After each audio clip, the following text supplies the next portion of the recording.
नमस्कार, तुम्ही पाहता जनहित मराठी न्यूज। आज आपल्या जनहित मराठी समवेत शरदचंद्र पवार गटाच्या प्रदेश संघटक सौ विद्याताई गाडेकर आहेत आणि नुकतंच त्यांची शेवगाव पाथर्डी विधानसभेमध्ये जे इलेक्शन सध्या सुरू आहे त्यामध्ये पक्ष निरीक्षक म्हणून त्यांची नियुक्ती झालेली आहे। शरदचंद्रजी पवार गट राष्ट्रवादी। खरं तर शेवगाव तालुक्यामध्ये आपण पाहतोय की इलेक्शन्सच्या माध्यमातून आणि विधानसभेचं जे वारं आहे ते अत्यंत जोरदार वाहताना दिसतंय। एक वेगळं चित्र आपल्याला बघायला मिळतंय। आपण ग्राउंड रिपोर्टच्या माध्यमातून पाहिलं तर आज आपल्यासोबत विद्याताई आहेत, त्यांच्याकडनं काही महत्त्वपूर्ण बाबी ज्या पक्ष निरीक्षक म्हणून त्या भूमिका आज बजावत आहेत त्यांच्याकडनं आपण जाणून घेऊयात। ताई, पक्ष निरीक्षक म्हणून तुमची नियुक्ती झाली आहे आणि एकीकडे आता तुमचं सर्व दोन्ही पाथर्डी असेल शेवगाव असेल दोन्हीकडे म्हणजे चालू आहे, बघणं चालू आहे। एक काय वाटतं की प्रताप काकांना उमेदवारी दिलेली आहे, एकंदरीत कसं चित्र आहे? एकंदरीत आता लोकसभेमध्ये जसा आपल्याला निकाल, एक ऐतिहासिक निकाल आपल्याला दिसलेला आहे, त्या पद्धतीने आत्ताही विधानसभेच्या वेळेस आपल्याला हा निकाल अतिशय ऐतिहासिक आणि जनतेने हातात घेतलेला दिसत आहे। त्याच्यामुळे महाविकास आघाडीचं सीट म्हणजे प्रताप काका ढाकणे यांना आपण पक्षाने दिलेलं आहे, तर त्याबद्दल खूप पॉझिटिव्ह रिस्पॉन्स आहे आणि खूप चांगल्या पद्धतीने आपलं हे सीट निघेल। शेवगाव पाथर्डी मतदारसंघामध्ये आता एकीकडे मराठा आरक्षणाचा प्रश्न देखील मध्यंतरी फार मोठा आपल्याकडे पाहायला मिळाला आणि त्या संदर्भाचं किंवा त्या गोष्टीचा काही इम्पॅक्ट या गोष्टीवरती होईल का?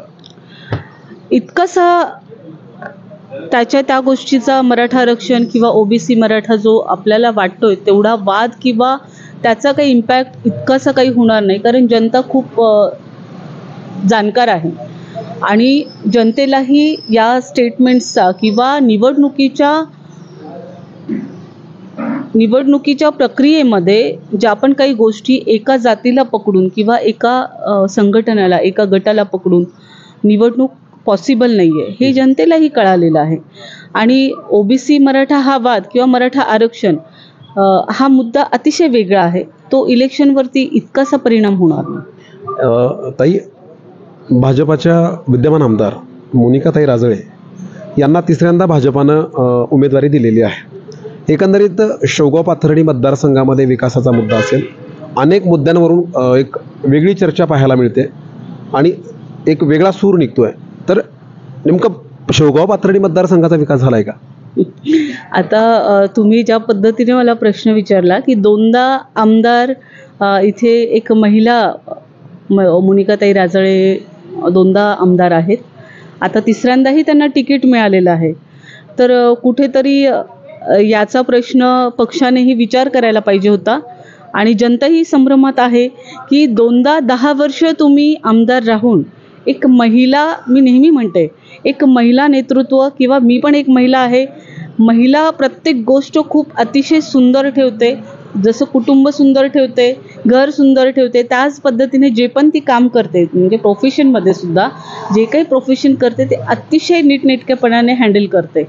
पण आमच्या शेवगाव पाथर्डीला असं झालं आहे की आई जेवण देईना आणि बाप भीक मागू देईना।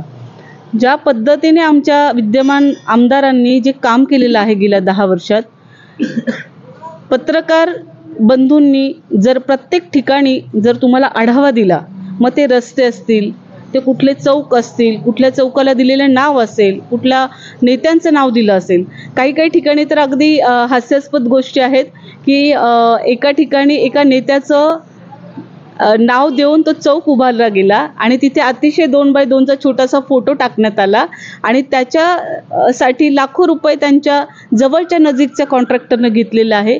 म्हणजे हे काही पर्सेंटेजचं जे गणित आहे ते न शोभणारं आहे आणि कुठेतरी विकासाचा मुद्दा यांच्या डोक्यात किंवा विकासाची कामं यांच्या डोक्यात फार दूरपर्यंत नाही दिसत।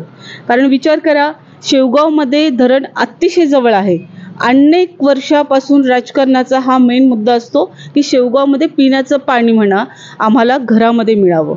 तुम्हाला अतिशय एवढ्या स्वातंत्र्यानंतरच्या काळामध्ये सुद्धा जर महिन्यातून 2दा पाणी येत असेल तर त्या गावाचा विकास आणि त्या विकासाचा विचारच न केलेला बरा राहील। आणि तशाच पद्धतीने बऱ्याच गोष्टी आहेत। तुम्ही एक विचार करा, ग्रॅज्युएट झालेला मुलगा गवंडी काम करतोय, 12वी झालेला मुलगा कुठेतरी काम करतोय, त्याला रोजगार नाही, महिलांना रोजगार नाही. मग शेतकऱ्याला त्याच्या शेतीसाठी जो पीक निघत आहे त्याला जो भाव मिळत आहे, म्हणजे तो कमी जरी मिळत असेल तर तो हतबल झालेला आहे.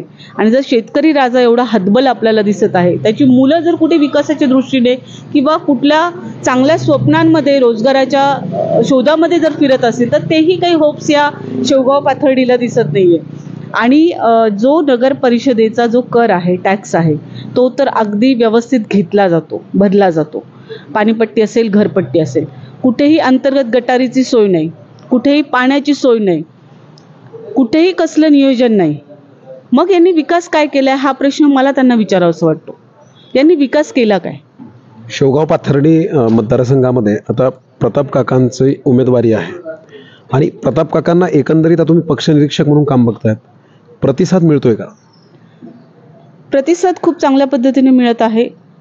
काही गोष्टींचा जर आपण बारीक निरीक्षण आपण केलं तर मतांची विभाजनी खूप वेगळ्या पद्धतीने होत आहे. पण जर महाविकास आघाडीने याचा विचार आणि संघटन शेवटपर्यंत टिकलं तर हे यश आपल्याला 100% मिळणार. ताई, शेवगाव आणि पाथर्डी हे फार म्हणजे एक निकटी आहे आणि मध्यंतरीच्या काळामध्ये या ठिकाणी दंगलीसारखा प्रकार घडला. अनेक वेगवेगळे प्रकार शेवगावमध्ये घडलेले आहेत. याचा देखील दुष्परिणाम किंवा परिणाम या निवडणुकीवर होऊ शकतो? 100% याचा दुष्परिणाम खूप चांगल्या पद्धतीने होईल की ज्या पद्धतीने शेवगावसारख्या तालुका प्लेसमध्ये जिथे सर्व जातीचे लोक, धर्माचे लोक गुण्यागोविंदाने आजपर्यंत राहिलेले आहेत, कुठल्याही पद्धतीने जातीयवाद किंवा या गोष्टी या गावापर्यंत पोहोचल्या नव्हत्या. त्या गावामध्ये हिंदू मुस्लिम दंगल झाली, त्यात 400, 500, 600 लोकांची, मुस्लिम लोकांची नावं घालण्यात आली आणि ॲक्च्युली ती दंगल नव्हती, पण दंगलीसारखं स्वरूप देऊन काही निरपराध लोकांना जेलमध्ये टाकण्यात आलं. त्याची चौकशी तर होणारच आहे. पण हे जी गोष्ट झाली, ही दंगल झाली, त्यावेळेस एक आपण आमदार आहोत किंवा आपण एक नेतृत्व आहोत, या नेतृत्वाची एक जबाबदारी असते की तुम्ही तुमच्या गावामध्ये, तुमच्या मतदारसंघामध्ये जे काही घडत आहे त्याच्यावरती तुमचा कंट्रोल आणि तुमचं निरीक्षण, तुमचं लक्ष असावं. बरोबर? या गोष्टी कुठेतरी खूपच अभाव दिसत आहे. कारण जर तुम्हाला तुमच्या मतदारसंघामधल्याच गोष्टी माहीत नसतील आणि तुमच्या मतदारसंघामध्ये जेव्हा अशा काही गोष्टी असतात तेव्हा सर्व धर्माच्या लोकांना तुम्ही जवळ घेतलं पाहिजे, विचारलं पाहिजे, त्याची कारणं शोधली पाहिजेत, त्याचा अभ्यास केला पाहिजे आणि तो अभ्यास तुमचा एवढा चांगल्या पद्धतीचा पाहिजे की तुमचं संघटन, अहो ते काय, त्याच्याही उपर तुम्हाला एक गोष्ट सांगते, यांच्या स्वतःच्या पक्षामध्येही 4 गट पडलेली आहेत. म्हणजे यांच्या हाताखालचे जे पदाधिकारी आहेत, यांच्याबरोबर करणारे काम जे कार्यकर्ते आहेत, पदाधिकारी असतील, त्यांना एकत्र ठेवण्याची कॅपॅसिटी त्यांच्यामध्ये नाही. म्हणजे ती जी लिडरशिप क्वालिटी पाहिजे की तुम्ही तुमचं संघटन चांगल्या पद्धतीने ठेवलं पाहिजे. आणि तुमचा पक्ष, म्हणजे मलाही प्रश्न पडला 3दा परत पुन्हा त्यांनाच का? म्हणजे एकच व्यक्ती आमदार होऊ शकते का? मतदारसंघात दुसरं कोणी ऑप्शनच नाही का? का या 10 वर्षात त्यांनी दुसरं नेतृत्व उभाच होऊ दिलं नाही? हाही मोठा प्रश्न आहे. आणि तरी पक्षाने त्यांनाच पुन्हा 3ऱ्यांदा उमेदवारी दिली आहे. म्हणजे याचा विचार सगळ्यांनीच केला पाहिजे. महाराष्ट्रभरामध्ये महिलांच्या सुरक्षेसंदर्भात बऱ्याच गोष्टी आपण पाहिल्या, बऱ्याच घटना संपूर्ण महाराष्ट्रभरामध्ये घडलेल्या आहेत आणि अनेक वेळा आपण पाहतो की त्यांच्या तो तीव्र उद्रेक जनतेचा पाहायला मिळतो. आता तुम्ही महिला प्रदेश संघटक आहात, शरदचंद्र पवार गटाचं तुम्ही काम बघतायत, तर तुमचा एकंदरीत अनुभव आणि पाठीमागे तुम्ही या संदर्भात आंदोलनं देखील केलेली आहेत, ते आम्ही सोशल मीडियाच्या माध्यमातून पाहिलेले आहे. तुमचा एक महिला म्हणून काय तुमचं मत काय आहे की हे सगळं जे चित्र आहे त्या संदर्भात काय सांगा? अतिशय खालच्या पातळीवरती चाललं आहे. कुठेतरी नैतिकता, संस्कार सगळं संपत चाललं आहे. विचार करा, आज बदलापूरची घटना असेल, 3.5-4 वर्षाचं लेकरू जे शाळेत जात आहे ते सुरक्षित नाही आहे. चिचोडी पाटीलमधली अंगणवाडी सेविका ती सुरक्षित नाही आहे. तिच्यावरही आता आपल्या नगर जिल्ह्यामध्ये, अहमदनगरमध्ये 20 किलोमीटर अलीकडे चिचोंडी पाटील इथे अंगणवाडी सेविकेचा बलात्कार करून तिचा खून करण्यात आला. म्हणजे फक्त महाराष्ट्राच्या बाहेर नाही तर महाराष्ट्रात त्यातले त्यात अहमदनगरमध्ये किंवा पुण्यामध्ये किंवा नाशिकमध्ये प्रत्येक ठिकाणी जिथे आपली संस्कृती आहे, आपण एका महिलेला किंवा एक मातृत्वाला देवी समान बघतो, तिथे अशा पद्धतीने महिलांवरती बलात्कार, अत्याचार होत आहेत. तर या गोष्टींचा मला हेही बोलावंसं वाटतं, महिला बाल विकास याच्यामध्ये काय करत आहे किंवा महिला आयोग काय करत आहे. महिला आयोगाने याच्यावरती तीव्रतेने प्रश्न उचलले पाहिजेत, या प्रश्नांवरती काम केलं पाहिजे. तर महिला आयोग कुठेतरी खूप शांत दिसतंय मला. आमच्यासारख्या ज्या काही महिला आहेत या गोष्टी आम्ही खपून घेत नाही, खपून घेणारही नाहीत. महिलाच काय, बालक काय किंवा तरुण मुलगा काय किंवा मुलगी काय, सर्वांसाठीच आम्ही तीव्र आंदोलनं, तीव्र आमची भूमिका, स्पष्ट भूमिका ही कायम राहणार.